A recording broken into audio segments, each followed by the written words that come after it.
Once upon a time, there were no creature spells in Magic the Gathering.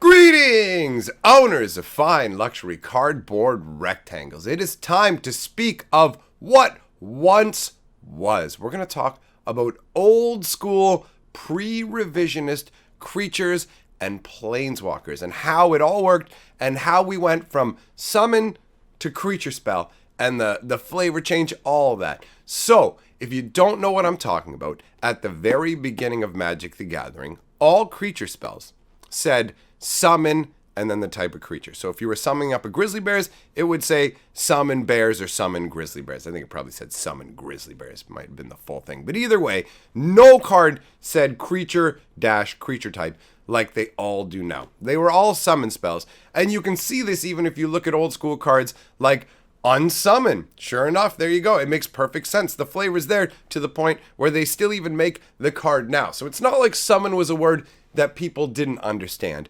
But they did decide to remove summon from the card and just make it creature because they thought that would make it simpler for people. Now, in all fairness, in the entirety of my life, I never had anyone get confused over the summon creature issue. But it's not really something to the point where I look at it and go, you screwed up Magic here. The underlying flavor of summoning and the way that it overall used to work being a planeswalker is far more interesting to me than the current revisionist way of looking at it. I'm pre-revisionist, and if you don't know, that basically means that's everybody who started Magic before 1997 or anybody who just finds the old school way of viewing the game to be more enticing to them, right? Because it's a matter of preference. Some people, they're not even going to care because some people don't care about flavor, right? I get those responses on my videos, actually. People go, who even cares about flavor? And there are people in real life who say that at other stores too. Like, that guy cares so much about flavor, and who cares about that? I only care about the mechanics.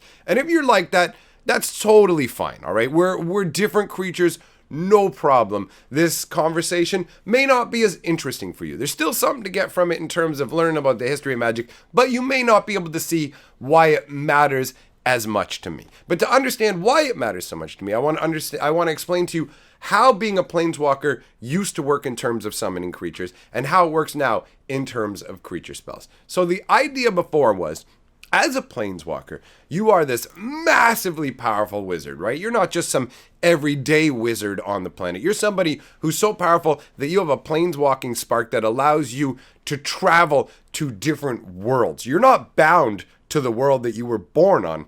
You can travel through the blind eternities, which is what the space between all the different worlds, Amonkhet, every place, it's all called the blind eternities. So you have the ability to travel through that and withstand it. Normally it would obliterate creatures that, like anything that tries to travel through it without either being guided by a planeswalker or being a planeswalker, just done. You're not going to be able to survive there. It's like being out in space with no spacesuit kind of deal. So we've got a situation where you're so powerful that you can travel from world to world, and you're traveling to all these different planes of existence, seeking out exotic, powerful weapons. You know, you're looking for creatures and artifacts, all these things.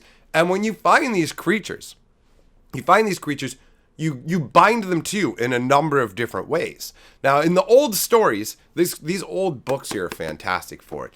You find out that there are a number of different ways these creatures end up bound to their wizards. Some of them are nicer and some not so nice. So you got the nicer ways where it's basically you find these creatures and convince them to join your cause. Like, you know, you could find like unicorns and convince them to join you because unicorns are like good aligned creatures, and they might be like, you know what, your cause is noble and I will come when you call, sort of thing, right? And then you could also have the, hey, you know what, I'll pay you, like raiders that show up and it's like, we're going to pay you this amount of gold. I believe, and I may be mistaken because I don't have all the books and I have to get them and go back through them, but I believe they have something akin to erg raiders in the novels where you pay them gold or they injure you. So there's that method as well. And then there's the Gias method, which is a heavily favored method. All planeswalkers have all planeswalkers learn a few basic spells. One of them is a Geas spell, and one of them is a spell that heals all your creatures. You know how all your creatures heal at the end of each turn?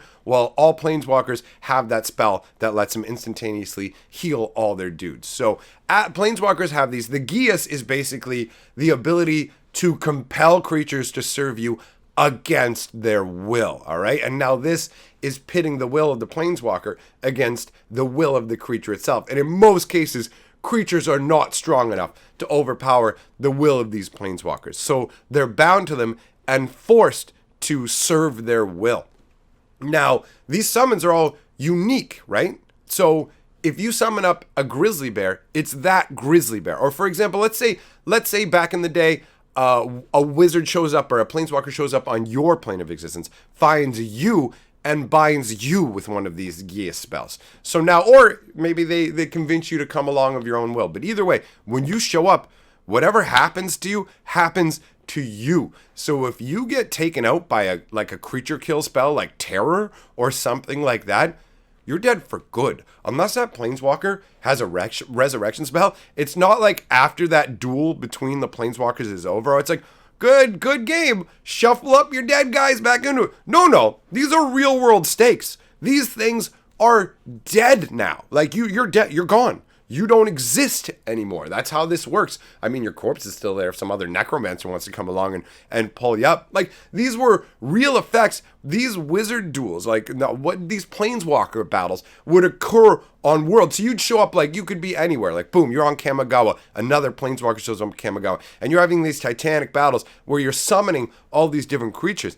But somebody inevitably gets defeated, right? It's not going to end up as a tie. Somebody gets defeated. Now, how it works is defeat equals this guy's about to destroy you with the spell, and you can, as a planeswalker, you can instantaneously flee. It's kind of like the concept of conceding before they beat you in the game. But the thing is, under old world pre-revisionist logic, how it works is when the losing planeswalker bails, all the creatures they summoned to the planes there are abandoned and lost. They weren't sent back to their home places and the links to pull them back reset. They're stranded there. And that actually ties in to the interesting storyline that's played out with Gull and Greensleeves through a number of novels. There are a bunch of summoned creatures that actually serve alongside the main characters and are in themselves main characters. And they've been affected by this. In fact, there's one character, first of all, they're all just stranded, but there's one character who is missing, I believe, and I have to read it again, but I believe there's a giant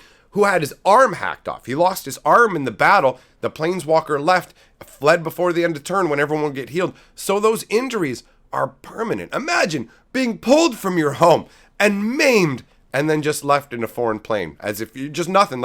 You just got disposed of. That's incredibly flavorful. Now, the new revisionist way of looking at it is you're not actually pulling the creature. What you're doing is you're pulling a copy of the creature from the aether. You're just creating a copy of these creatures from the aether.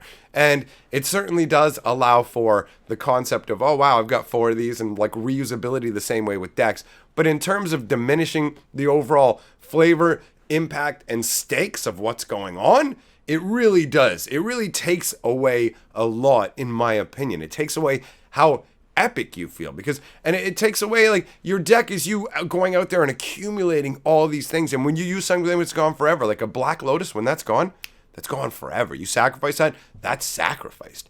That is real flavor, not I pull a copy. I know how to make a copy of a Lotus. And it's theoretically, that's more effective magic. If you compare the two, it's more effective magic. I'm not going to argue that it's not, when you can just be like, well, I can create this forever. No matter how many fights I get into, I'm going to be able to take advantage of these. So from that standpoint, it does work better that way. But in terms of flavor, it's not nearly as cool. It doesn't feel nearly as epic, like this journey of building and power.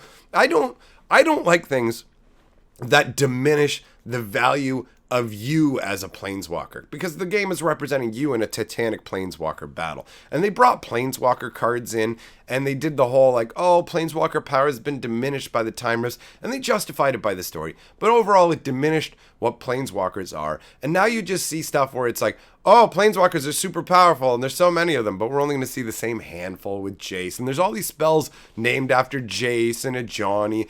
And it's so boring because like I'm an epic planeswalker who's been around longer than these guys. There's no spells named after me. There's just these little aspects of flavor that to me diminish. But overall, it's not a huge thing. The change from summon to creature isn't a massive deal. Some of these old school cards though, with the old school wording, are amazing. Like if you look at Remove Soul, 1 blue, 1 colorless, counter target creature spell, but under the old wording it's counter target summon spell. And you think about it under the old concept that I'm talking about, look at that artwork. First of all, why is this guy being summoned up without his clothes? That's kind of not okay. Why are you not bringing his clothes with him? But anyways, there's only one of you, and you're being pulled to the battlefield. And as you show up, this other mage just rips the soul out of your body. Boom. Your only soul, you're gone. That's incredible to me. And one other really, really flavorful counterspell that has the old school wording of stopping summon spells was Withering Boon. And to me, this one's fantastic. It transmits the concept of like getting a benefit from some like demonic benefactor or like an evil god, where basically you offer some of your life force out to wither away a soul that's just appearing. So 1 black, 1 colorless, as an additional cost, pay 3 life, counter target creature spell is the current wording. The old school wording looks a little bit different, but I figured I'd tell you what the current wording is so it's easier for you to understand. Pretty straightforward card overall, but that flavor text with that crazy warped bodied like witch blasting out that withering magic that's obliterating a soul that's just forming, that's some epic level flavor. And that flavor is lost when you go, yeah, it's just obliterating a copy that's being pulled from the Aether. It's not the same at all. I invoke you, dark gods. Give me your power to destroy that copy of a goat. It doesn't ring the same for me, boys. So let's check in with the 6-color magic and see what's up over there. Planting strawberries in a hailstorm here on the prairies. And together we are the 6th color of magic.